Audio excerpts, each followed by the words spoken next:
Assalamualaikum warahmatullahi wabarakatuh.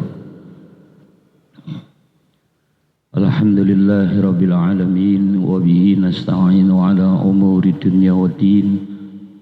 Salatu wassalamu ala ashrafil anbiya'i wal mursalin sayyidina wa habibina wa syafiina maulana Muhammadin wa ala alihi wa sahbihi wa man nasrahu ila yaumiddin, amma ba'd.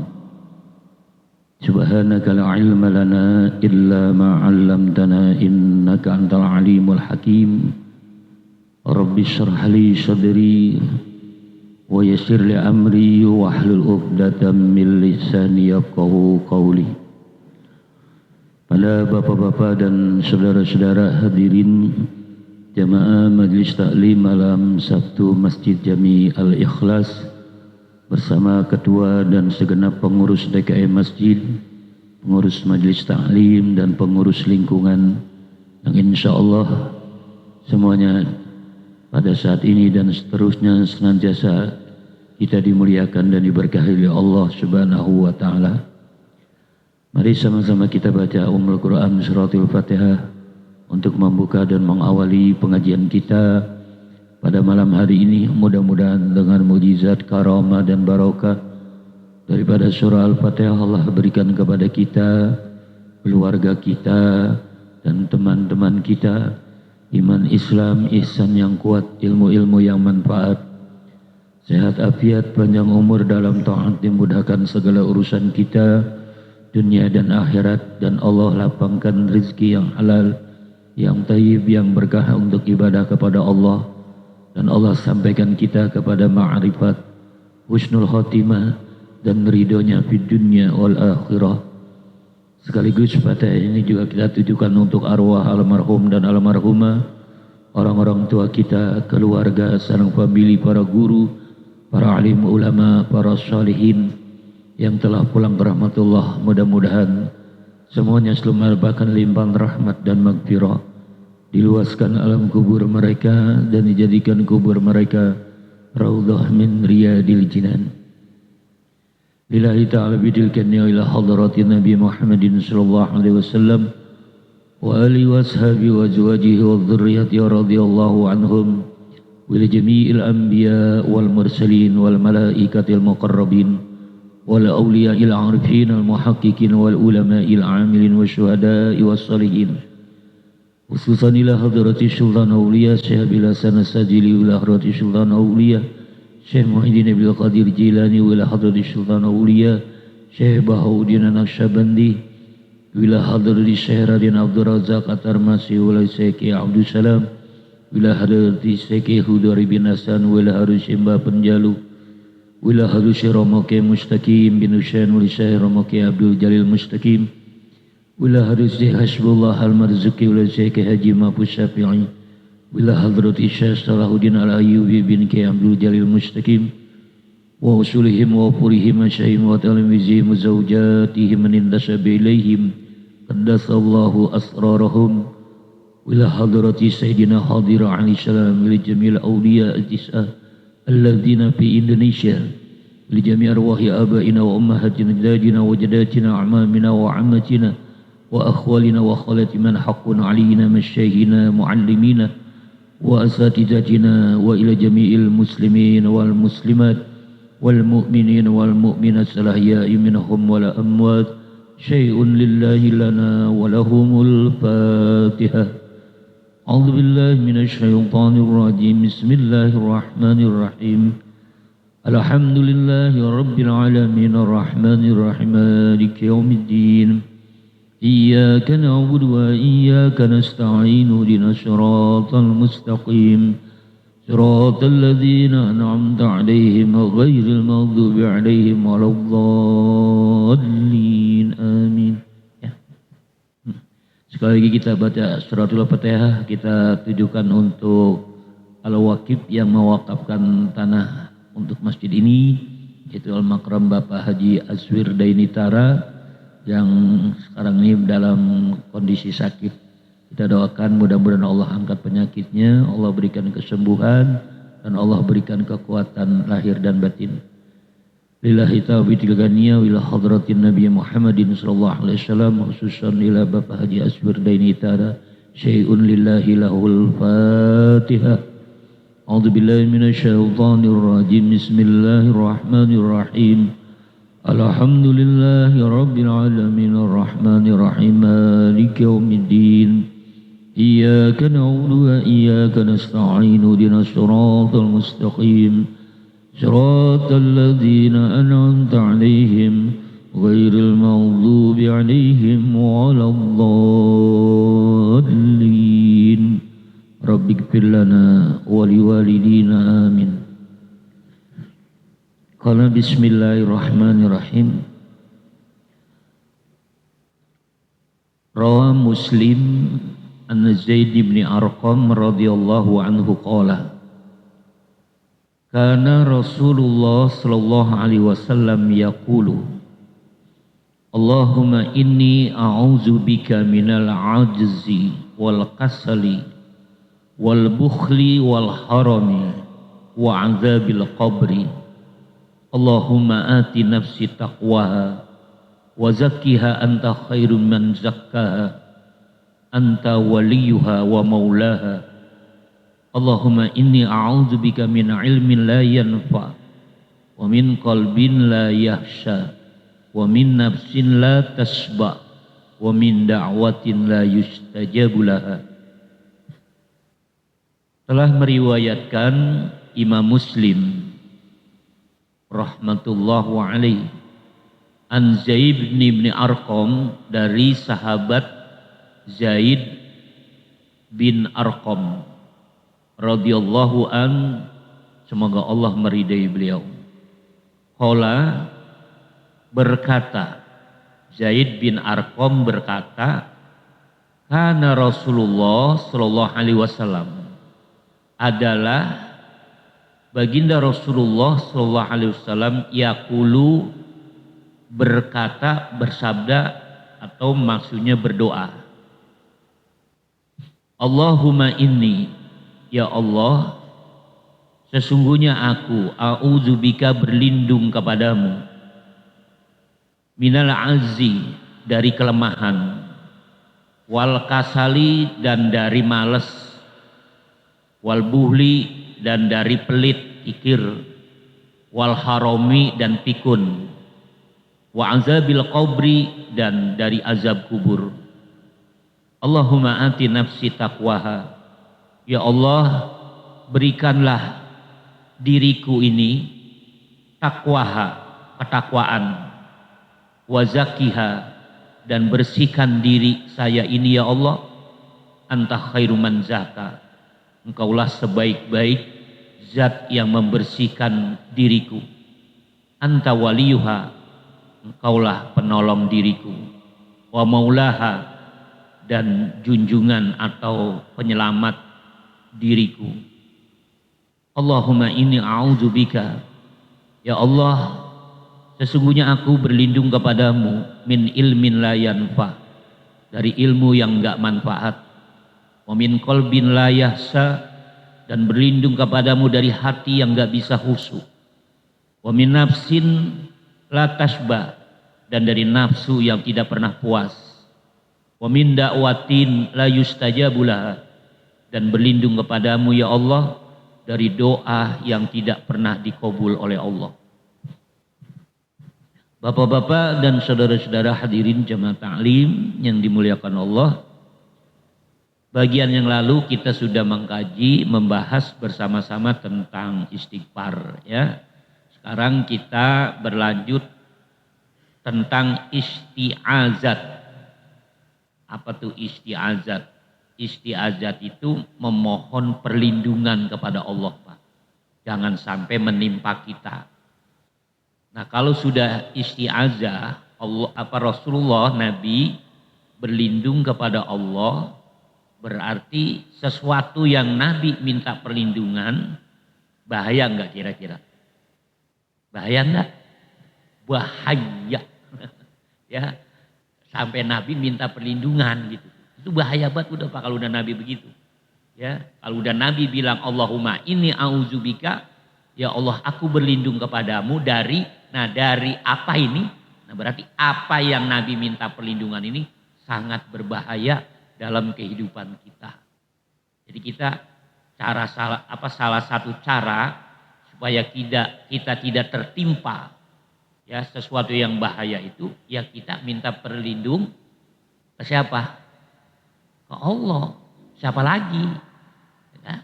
Ini nggak bisa diatasin, nggak bisa dikendaliin oleh RT, RW, lurah, sampai presiden nggak bisa. Ya TNI nggak bisa pananganin ini. Ya Polri nggak bisa. Nggak ada yang bisa manusia. Makanya Nabi langsung ke Allah. Ya kalau masih bisa ya dibikin sebab, dicari wasilahnya sama manusia, pasti Nabi biasanya manggil sahabat. Ini ada urusan nih bagaimana nyelesainnya, ya bagaimana menanggulanginya, bagaimana antisipasinya. Tapi kalau sudah di luar kemampuan manusia, ya di luar kemampuan Rasulullah, Rasul itu langsung minta perlindungannya kepada Allah. Karena sesuatu ini pasti sangat berbahaya, sangat berat, Pak. Ya. Nah, apa sih yang Nabi sampai minta perlindungan? Dan di sini hadisnya riwayat Imam Muslim, berarti hadisnya sahih.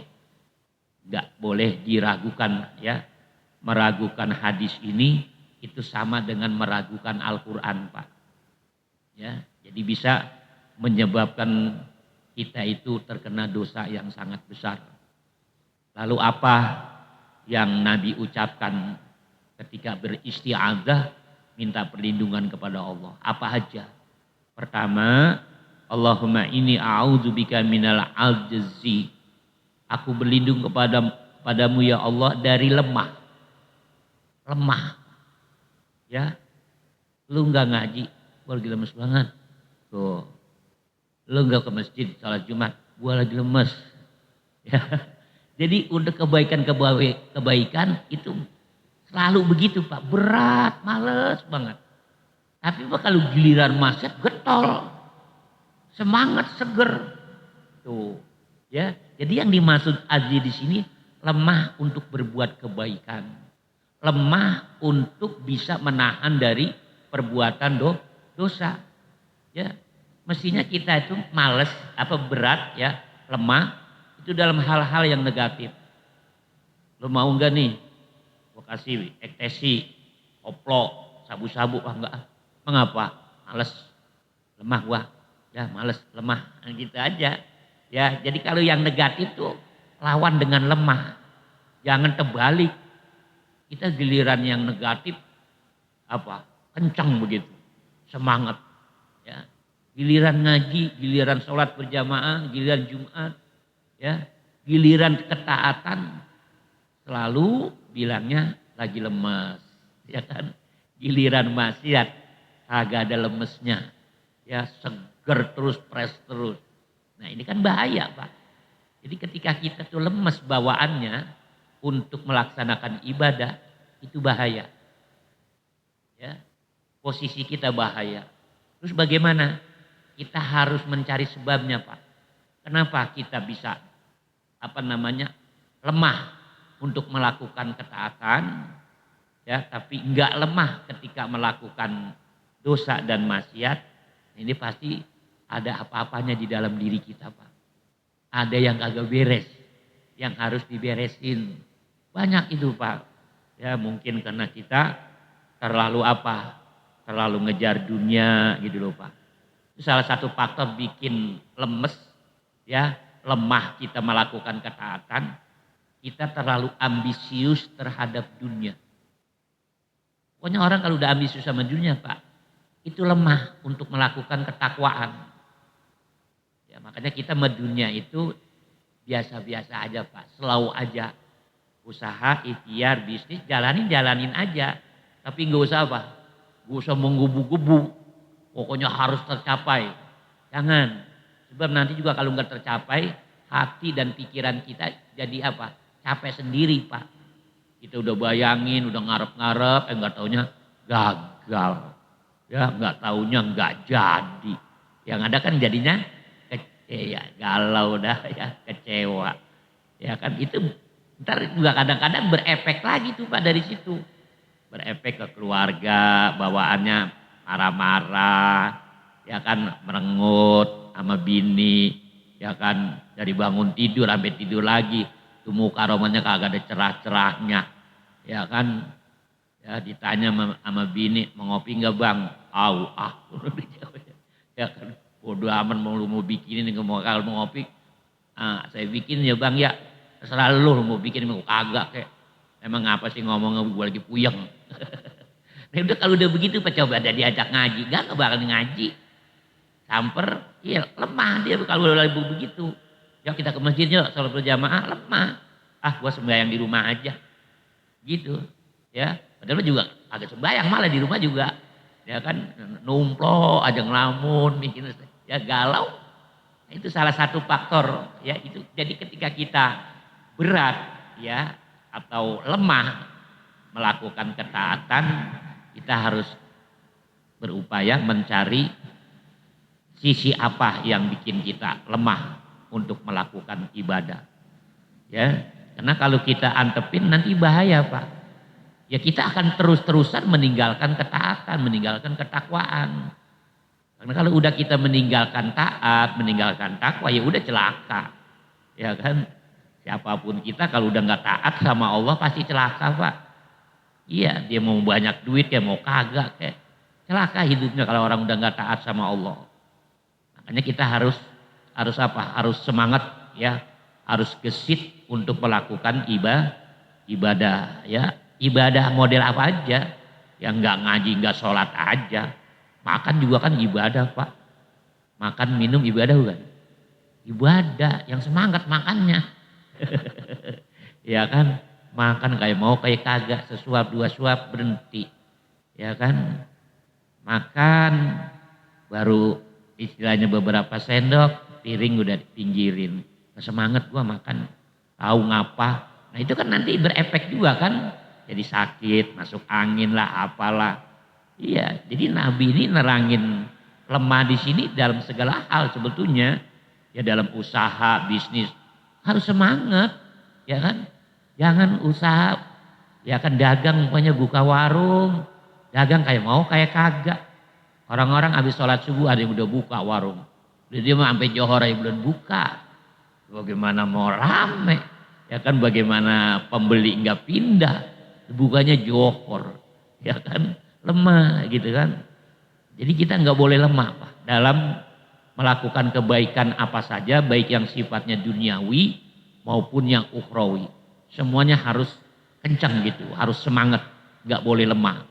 Karena waktu kita diberikan oleh Allah itu semuanya serba terbatas.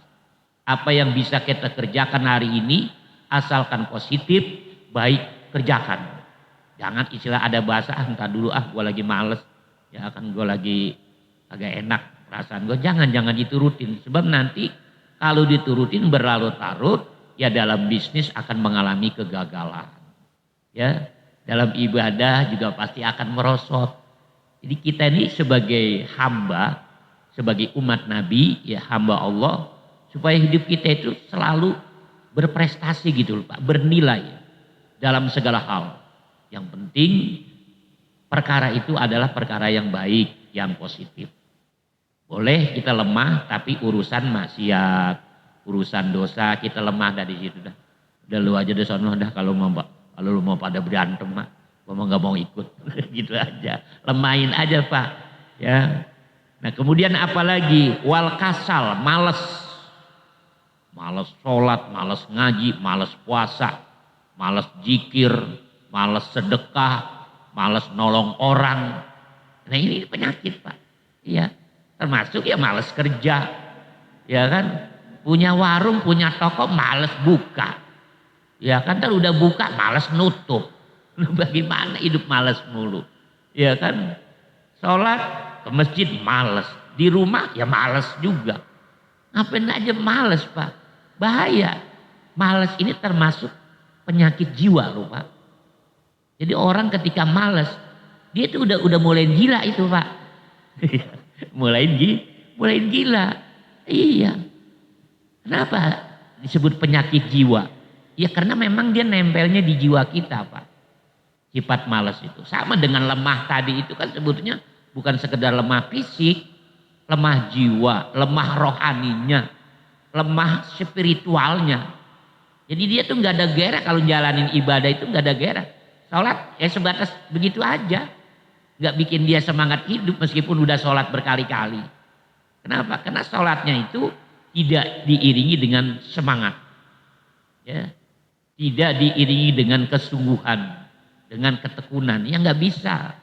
Kita mau urusan dunia maupun urusan akhirat harus rajin, harus tekun Pak.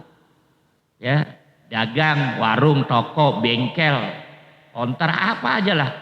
Ya, itu harus rajin. Kalau dagang buka seminggu sekali, ya bagaimana? Ya kan istilahnya mau dapat untung modal aja gue bisa apa tuh? Peroron. Bukannya seminggu sekali dagang. Ya. Alasannya apa? Males. Kalau memang udah males dagang mendingan tutup sekalian ganti yang apa. Gue males ngapa-ngapain. Mati aja udah. Males ngapa-ngapain. Orang hidup itu kan harus apa? Kerja. Harus ikhtiar. Harus berjuang sesuai dengan faknya masing-masing. Sesuai dengan jurusannya masing-masing ya. Ketika tadi saya bilang ya penyebab ini salah satunya adalah terlalu ambisius terhadap dunia, bukan itu dipahami kita nggak boleh bisnis dagang, bukan. Yang dicegah itu ambisiusnya Pak. Ya, ambisi egonya itu yang ditekan.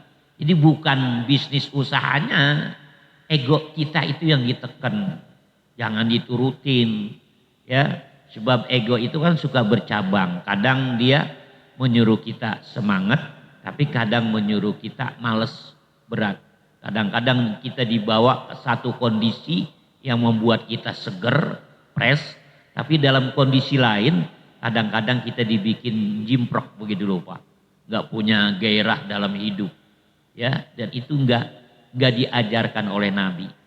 Kita diajarkan supaya rajin, tekun, giat dalam melakukan hal-hal positif dalam sektor apa aja. Ya, sektor dunia juga kan nanti bercabang-cabang. Macam-macam, sektor ekonomi, sektor politik, sektor pertahanan, keamanan, budaya. Banyak itu kan, semuanya harus dikerjakan dengan semangat. Ya, begitu juga dalam sektor akhirat, ibadah. Ada sholat, ada puasa, ada sedekah, ada tadarus Al-Quran. Itu semuanya kerjain yang semangat. Kenapa harus semangat? Karena yang nyuruh Allah. Yang kita bilang la ilaha illallah. Kan konsekuensinya begitu. Tidak ada Tuhan kecuali Allah. Maka berarti kita konsekuensinya siap. Dengan penuh semangat, giat, rajin menjalankan perintah Allah Subhanahu wa taala. Kemudian apalagi Nabi minta perlindungan? Wal bukhli, pelit, kikir, bakhil, bol kuning. Apalagi dulu banyak banget sebutannya ya. Konco-konconya banyak banget dia itu. Pak, orang pelit, jangankan orang lain. Adenya aja gedeg buat adenya. Atau abangnya aja gede banget. Lu gue liatin romanya lu jauh banget sama abang lu. Gak kayak orang-orang gue liat sama abang pada deket, akrab lu kagak. Apain punya abang pelit. Ya atau sebaliknya. Lu mah ade lu begitu sih. Romanya jauh aja emang apa sih? Wah apaan gue punya ade pelit banget. Kan kemarin ini pulang dari mana tuh. Jalan-jalan katanya banyak buat tendengannya. Gue mau dilemparin kulitnya doang.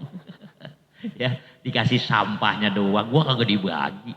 Tuh, ya orang pelit ya, saudara aja, keluarga aja gedeg buat sama kita.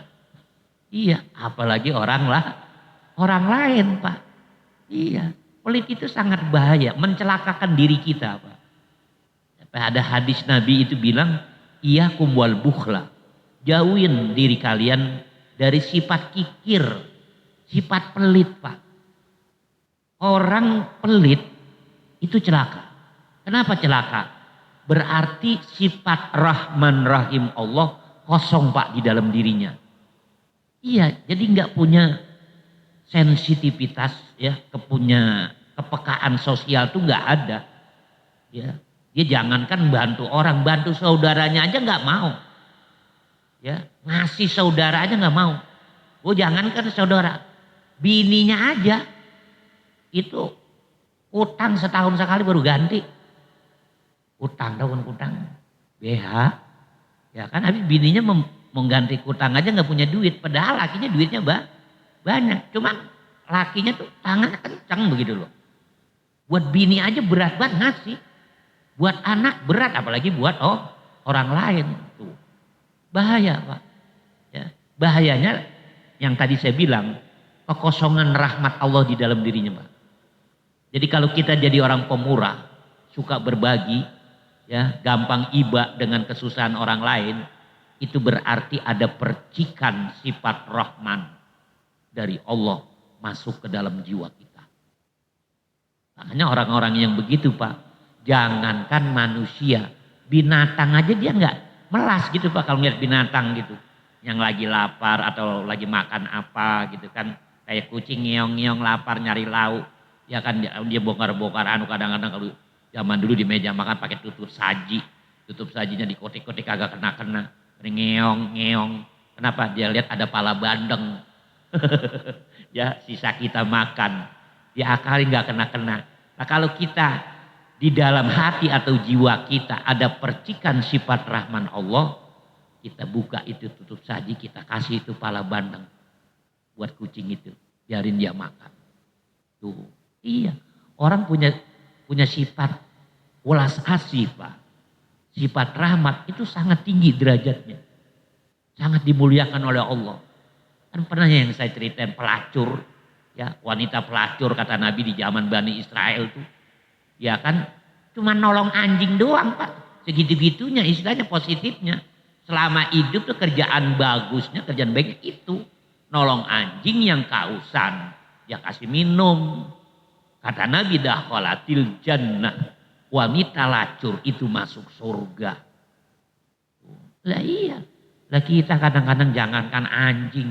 Orang aja kita kagak ngeh kadang-kadang. Iya. Saudara aja kita enggak ngeh. Tetangga kita aja kita enggak ngeh. Ya. Apalagi binatang. Padahal kalau kita punya sifat itu Pak. Itu sifat para nabi, para rasul. Ya. Makanya para nabi, para rasul, para aulia, solihin itu derajatnya tinggi-tinggi itu Pak. Bukan sekedar faktor rajin ke masjid, ya kan? Rajin sholat berjamaah, enggak. Bukan itu yang bikin derajat mereka tinggi. Sifat rahmatnya itu Pak. Jadi orang itu kalau punya sifat kasih sayang, welas asih kepada sesama, baik sesama makhluk maupun sesama manusia, itu sinkron dengan ayat wa ma arsalnaka illa rahmatal lil alamin. Sinkron dengan Al-Fatihah ayat pertama Bismillahirrahmanirrahim. Ya, sinkron dengan Fatihah ayat ketiganya Ar-Rahmanirrahim. Itu loh Pak. Iya. Jadi dengan sinkron seperti itu derajat kita naik. Meskipun sholatnya pas-pasan. Meskipun puasanya pas-pasan Pak. Banyak kalangan solihin itu derajatnya diangkat karena welas asih Pak. Suka berbagi, ya, sering sedekah, bantu nolong orang, kesulitan orang. Apalagi Nabi ya kan pernah bilang ya bahwa siapa saja yang membantu meringankan beban saudaranya sesama umat Islam atau memenuhi kebutuhan saudaranya umat Islam, hajat umat Islam, maka Allah akan memenuhi hajat dia dunia dan akhirat. Menolong saudaranya sama umat Islam, maka Allah pun akan menolong dia. Nah, itu Pak ya, rumus kehidupan yang bahasanya kalau pengen rezeki kita gampang, ya, musibah, rintangan yang berat segera mencair, caranya seperti itu. Ya. banyak menebar rasa kasih sayang kepada sesama. Sebab itu pijakan para nabi, para rasul di dalam menyampaikan risalah agama Allah. Jadi enggak semata-mata ayo sholat, ayo puasa. Enggak. Jadi harus dibarengi dengan sifat rahmat, kasih sayang kepada makhluk-makhluk Allah. Jadi buang sifat bakhil, Pak. Korun, ya, sejarah hidupnya itu diabadikan di dalam Al-Quran, Pak. Ya, Al-Qurannya kan muatannya, Pak, isinya ada yang baik diabadikan, ada yang buruk juga diabadikan. Untuk apa? Untuk dijadikan pelajaran buat kita. Kalau yang baik, bagaimana supaya kita kayak gitu? Ya, kalau yang nggak baik diabadikan, bagaimana supaya kita nggak kayak gitu? Korun itu pelitnya udah penghabisan, Pak, pelitnya korun itu. Padahal kan dulu korun itu awalnya orang susah, Pak, orang fakir nggak punya apa-apa. Cuman dia minta kepada Nabi Musa, tolong dong Musa bantu gua kasih modal buat usaha, ya hidup saya ini benar-benar susah banget. Nabi Musa tanya, emang kamu pengen apa? Saya pengen ternak kambing, ya kan, pengen dagang juga, banyak lah kayaknya, cuman modalnya nggak ada. Dikasih modal sama Nabi Musa. Ya alhamdulillah lancar berjalan, keuntungannya besar, ya makin kaya makin kaya. Nah akhirnya Nabi Musa negor, kamu udah keluarin belum zakatnya tuh hasil apa kamu usaha bisnis itu? Hah? Apaan? Zakat. Zakat. Zakat apaan sih? Kamu keluarin tuh kalau dalam apa ajaran Islam keluarin 2,5%. Kalau sudah mencapai nisab dalam 1 tahun, ya kalau dalam fikih Islam itu kan ya nisab harta perdagangan, emas, uang itu nisabnya ukuran 85 gram emas. Kita punya duit senilai 85 gram emas, dikeluarkan 2,5%. Kita usaha bisnis, ya apa bisnis mobil, motor, rumah, tanah dan sebagainya, ya keuntungannya mendapatkan senilai emas 85 gram dan sudah haul, Pak. Sudah haul itu maksudnya sudah masuk dalam 1 tahun masanya. Wajib dikeluarkan 2,5%. Korun ya disampaikan begitu sama Nabi Musa. Lah enak banget dia kagak ngapa-ngapain dibagi, gue yang capek. Dan gitu kan, gue setengah modar, ngelola duit dana ini buat usaha bisnis. Akhirnya nggak mau ngeluarin zakatnya tuh. Sampai sedekah juga kagak. Bener-bener pelitnya luar biasa si korun. Kemudian beberapa hari ke depan, beberapa minggu ke depan dipantau sama Nabi Musa. Kagak ada romannya mau bergerak, mau sedekah ya, mau bayar zakat. Akhirnya didatangin lagi sama Nabi Musa. Run, lah keluarin zakatnya. Ya sedekah keluarin. Ntar ada azab dari Allah kalau kamu gak keluarin. Bodoh amat, dia ada ajab. Nah, kagak bisa gue ngondi gitu, gue yang capek. Ya orang-orang enak banget dia tinggal nanggapin 2,5% kagak dah. Gak masuk sama gue gituan mah. Tuh korun seperti itu, Pak. Ya kira-kira jam sekarang ada nggak Pak yang kayak korun? Oh, banyak. Itu jadi berat itu kan, males lemah tuh tadi itu biasanya begitu Pak, males keluarin zakat. Iya, emang kalau udah menyangkut zakat apa ibadah maliyah, kita itu rata-rata berat Pak. Kalau ibadah pakai ngeluarin duit berat. Kalau kagak percaya cobain aja deh, tiap malam minggu bapak-bapak jamaah bawa uang 10.000 malam Sabtu ngaji. Itu lama-lama apa? Bubar. Iya, padahal cuma 10.000. Kita ngisi pulsa berapa duit? Ayo dah. Sebulan berapa kali kita ngisi pulsa? Ya kan? Tapi bukan saya nyuruh-nyuruhin begitu, bukan, ini contoh doang, andai kata begitu. Pasti nggak bisa kita Pak. Orang kagak dipungutin begitu aja masih berat. Ya kan ngelangka apalagi dipungutin begitu. Iya, ini artinya memang nafsu kita itu Pak kalau udah menyangkut ibadah maliyah, ngeluarin harta itu berat. Ya untuk kepentingan sosial, kepentingan orang itu berat. Tapi itu orang yang haji banyak ngeluarin harta, itu kan untuk kepentingan pribadi. Ya kan? Iya haji kan untuk kepentingan pribadi. Kalau sedekah, zakat buat siapa? Nah itu Pak. Jadi orang masih mikir-mikir. Masih ngitung lagi. Yang ujung-ujungnya kagak jadi. Ya kan mendingan gua beliin anu. Begitu. Mendingan gua ganti anu udah daripada buat gaji si anu. Begitu. Berat Pak. Kecuali orang-orang yang hatinya diberikan rahmat oleh Allah. Baru terbuka dia. Iya, gak ada berat-beratnya, gak ada males-males ngeluarin harta. Ya, nah korun pada akhirnya apa? Sampai turun azab Allah kan? Apa azabnya? Bumi terbelah Pak. Ya, bumi terbelah di sekitaran area dia aja. Tempat dia gudang-gudangnya aja kan Pak. Itu kunci gudangnya aja Pak. Kunci gudang itu diangkut pakai ontak. Itu baru kuncinya doang. Kunci gudangnya belum isi gudangnya. Coba itulah. Nah, iya kan luar biasa.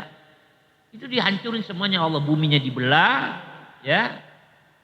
Gempa. Gitu. Kemudian juga hujan batu dari atas.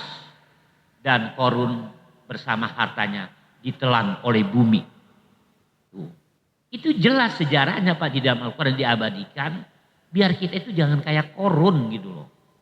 Iya, makanya ketika Allah memberikan ciri khas orang yang takwa, ya selain mendirikan sholat, ya percaya kepada yang gaib, mendirikan sholat, wa yuqimus sholat, ya wa yu'tuz zakat, itu bayar zakat. Atau dalam Al-Baqarah itu bahasanya wa mimma razaqnahum yunfikun.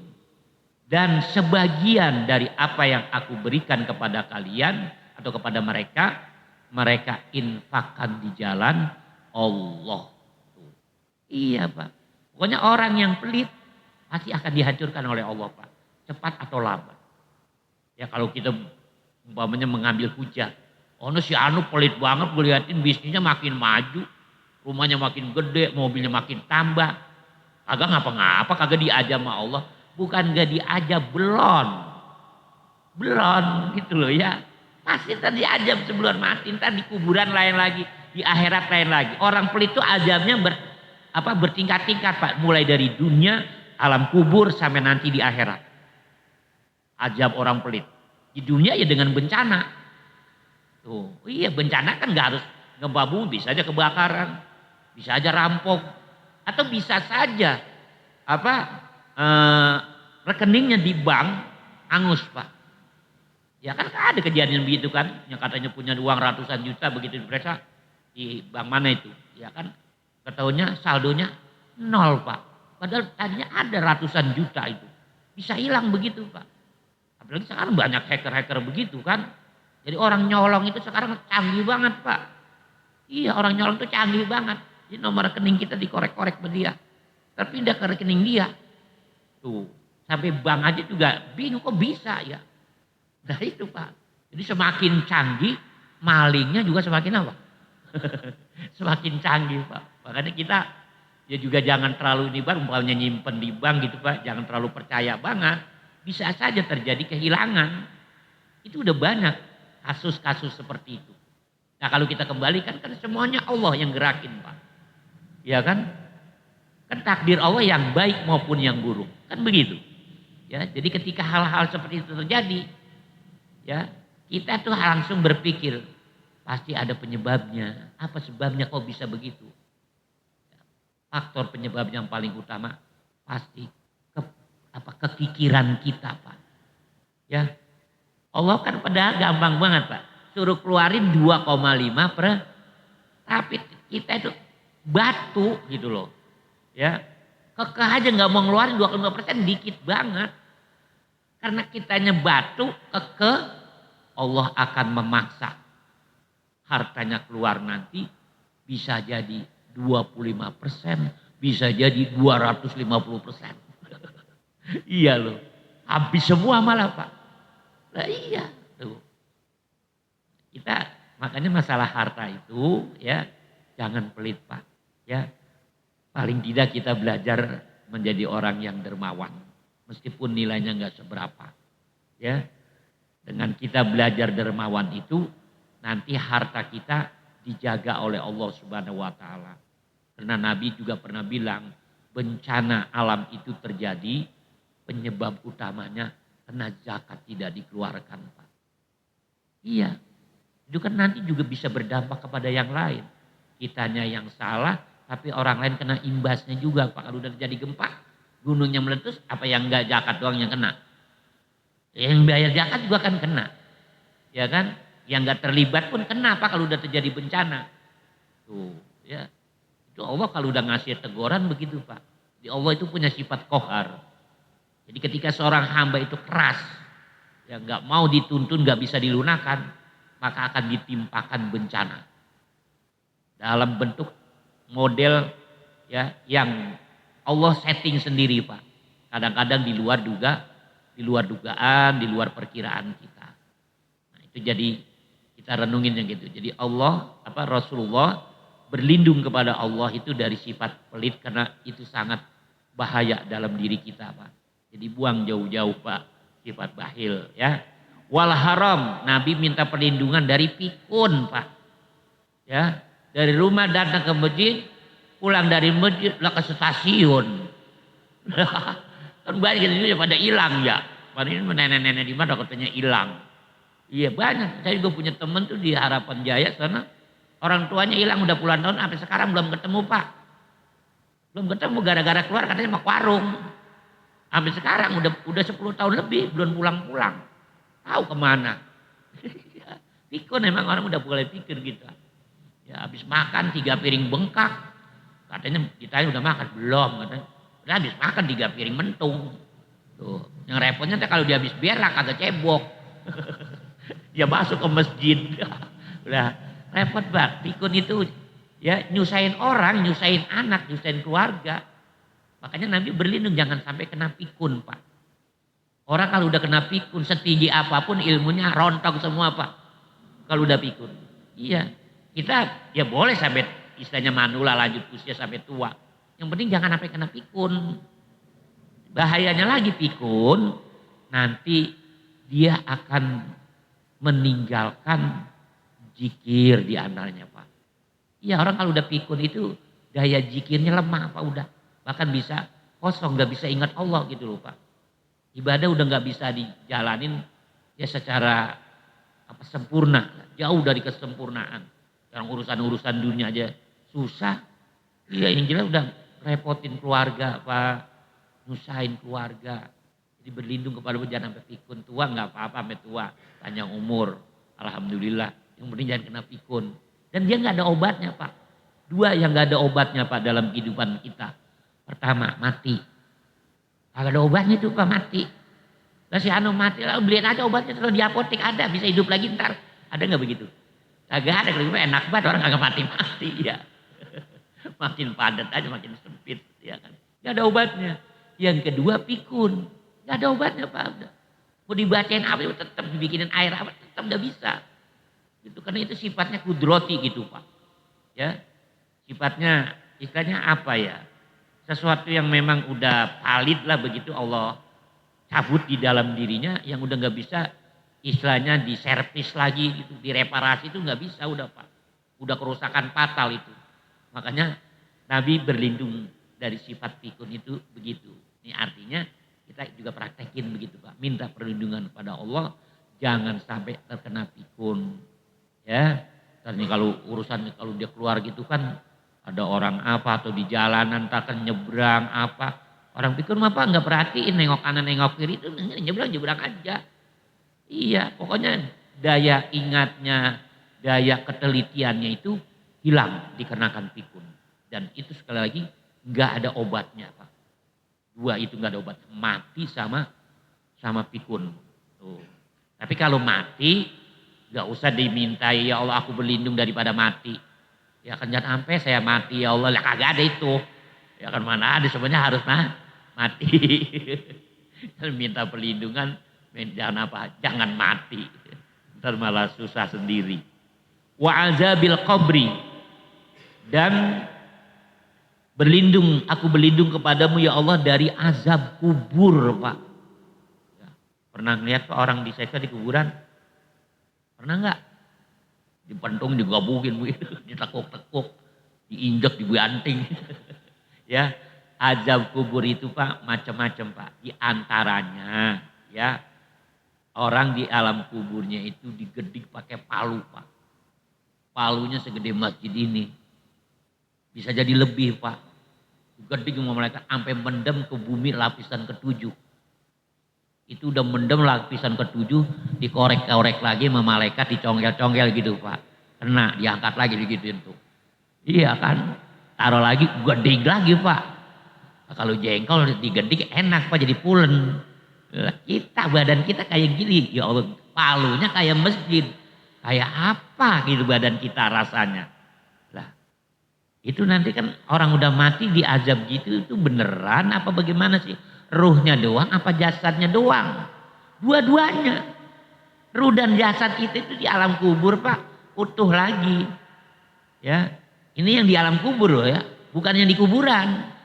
Kali di kuburan mah dibongkar ya bangke. Badan kita yang mungkin udah hancur, berantakan, dibelatungin. Tapi di alam kubur lain lagi Pak. Kok bisa begitu ya? Allah Maha Kuasa. Ya kalau kitanya bersandar pada hal kayak gitu, kecil gitu Pak. Jangan diukur-ukur pakai akal, nggak mungkin orang udah mati disiksa, apanya disiksa? Ruhnya. Ya tiba ruh doang yang disiksa. Kan begitu. Ruh dan jasad Pak. Ya di alam kubur, bukan di kuburan. Nyeksanya bukan di kubur, di mana? Di alam kubur. Tapi antara kuburan dengan alam kubur itu nggak berjauhan Pak, artinya memang satu anuan, satu lapisan. Cuman kalau kuburan itu luarnya, ya alam kubur dalamnya. Karena yang kita lihat yang luarnya, maka yang kita lihat jasadnya yang sudah tidak bernapas, bahkan sudah membusuk, bahkan sudah hancur tulang belulangnya. Itu bagian luarnya, istilahnya kulitnya, bungkusannya. Dalamnya lain lagi. Ada lagi jasad kita dan ruh kita yang hidup. Itu ada yang kecil Pak, ada yang gedean, luas gitu, ada yang luas banget. Ya ibaratnya kayak sangkar burung begitu Pak, disesuaikan dengan burungnya. Atau binatang apalah kandangnya kan disesuaikan dengan binatangnya gitu Pak. Kalau binatangnya kecil-kecil ya kandangnya kecil gitu. Ya ruh kita itu nanti kan begitu Pak. Ada yang kecil ruhnya. Ya kalau secara fisik itu kecil ruhnya Pak. Ya sehingga sempit dikasih tempatnya yang kecil juga. Nah, makanya nanti kan ada doa buat orang yang meninggal tuh. Mudah-mudahan diluaskan alam kuburnya biar dia lega. Ya kan. Nah ini kita badan kita segini. Kemudian alam kubur yang kita tempatin. Ya istilahnya sangkarnya dari diri kita ini. Seukuran kandang burung. Coba deh atau seukuran kita nongkrong gitu Pak. Kira-kira bagaimana kita? Kan kagak bekuti kan. Ini mentok, sana mentok, mau bangun mentok. Ya kan makanya doanya diantaranya mudah-mudahan diluaskan alam kuburnya. Terjadi segede masjid luasnya. Ada yang sehektar, ada yang seukuran 2 hektar luas. Jadi dia isinya bisa bebas di sana bergerak gitu Pak. Jadi alam kubur itu memang penuh misteri Pak. Ya Nabi sendiri juga kan pernah lewat di sebuah pemakaman. Ya ada orang yang disiksa. Kemudian Nabi mengambil pelepah korma ditancapkan. Terus mudah-mudahan ya azab kuburnya diringankan. Kenapa? Ini orang waktu hidupnya di dunia kencingnya kagak beres. Ceboknya. Ya kencing ceboknya kagak beres bagaimana ceboknya. Ya gitu jadi ya bisa jadi dia nggak cebok atau cebok tapi nggak sampai betul-betul tiris air kencingnya. Kenapa? Karena nggak ngikutin sunnah Nabi. Kalau buat lelaki sunnahnya kencing ceboknya diapain Pak? Lelaki diapain?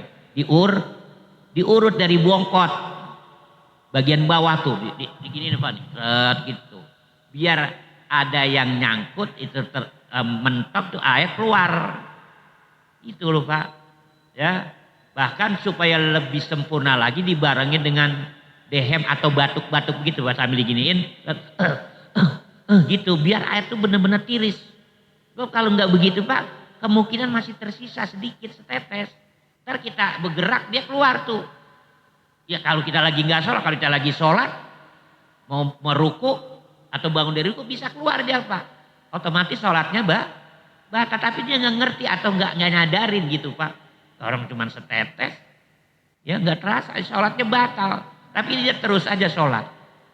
Tuh, jadi dari sebab itu menyebabkan orang diazab di alam kuburnya Pak. Itu Nabi ngeliat langsung Pak. Juga pernah Nabi ngeliat orang-orang kafir yang udah pada mati. Nabi ngomong, ayo apa yang kalian dapetin? Apa yang kalian rasakan? Mereka sedang disiksa Pak. Ya Nabi ngomong langsung tuh. Nabi ngeliat lagi pada disiksa, diazab di alam kuburnya tuh orang-orang kafir yang suka apa? Yang suka menghina Nabi, menghina Islam, menyiksa umat Islam. Nabi lihat langsung. Jadi itu baru bagian kulit Pak. Yang dilihat oleh Nabi, belum isinya. Nah, kita ngelihat bagian kulitnya bagaimana? Cuma tengkorak kan. Kalau seandainya beneran kita ngelihat, ya mungkin juga kita pada males ngikut nguburin. Ya enggak, kagak gua ngikut nguburin, memang apa, serem. Ya kan ada orang yang ditekuk, ada orang yang diinjak sama malaikat, ada orang yang tadi itu digeding. Ya kan, ada yang dibakar aja Pak. Ya ada yang dikasih apa? Semacam kayak es begitu Pak, pokoknya mendingin, membeku Pak. Ya pokoknya sesuai dengan amal perbuatannya waktu masih hidup Pak, azab kubur itu. Ya. Nah, jadi Nabi itu minta perlindungan dari azab kubur. Nabi mah gak bakalan Pak. Ini berarti doa ini meskipun Nabi mengucapkan, sasarannya buat siapa? Buat kita. Ya kan, tapi kalau Bapak mau ya gak apa-apa. Mau diajab gitu, mau digedig kayak tadi gitu. Di alam kubur silakan, ya kan. Itu kalau udah berhadapan dengan Munkar wa Nakir dan anak buahnya Pak. Itu ilmu apa aja udah gak bisa Pak. Rawa rontek kagak bisa itu. Ya kan, ilmu apa lagi itu. Pancasona. Ya kan. Iya udah copot semuanya sama apa Munkar wa Nakir. Kalau udah masuk ke sono Pak. Ya bulan masuk aja juga udah rontok. Ya. Itu azab kubur ya. Allahumma anta nafsi taqwaha. Wallahu a'lam bishawab. Insyaallah nanti kita lanjutkan hadis ini ya karena memang cukup panjang. Ada beberapa hal lagi yang Nabi beristiazah minta perlindungan kepada Allah Subhanahu wa taala. Ya mudah-mudahan ya kita dilindungi dari sifat apa? Lemah, males, pelit, pikun dan azab kubur. Amin ya rabbal alamin. Lillahi ta'ala al-Fatihah. A'udzubillahi minasyaitonirrajim. Bismillahirrahmanirrahim. Alhamdulillahirabbil alamin arrahmanirrahim maliki yaumiddin. Iyyaka na'budu wa iyyaka nasta'in. Shiratal mustaqim. Shiratal ladzina an'amta 'alaihim ghairil maghdubi 'alaihim waladdallin. Ilahil karim adzal karim. Bismillahirrahmanirrahim. Alhamdulillahirabbil alamin. Allahumma shalli ala sayyidina Muhammad wa ala ali sayyidina Muhammad. Rabbana zidna ilman nafi'a warzuqna fahman kamila. Rabbana atina fid dunya hasanah wa fil akhirati hasanah wa qina adzaban nar. Wa sallallahu ala sayyidina Muhammadin wa ala alihi washabihi wasallam. Walhamdulillahirabbil alamin. Assalamualaikum warahmatullahi wabarakatuh.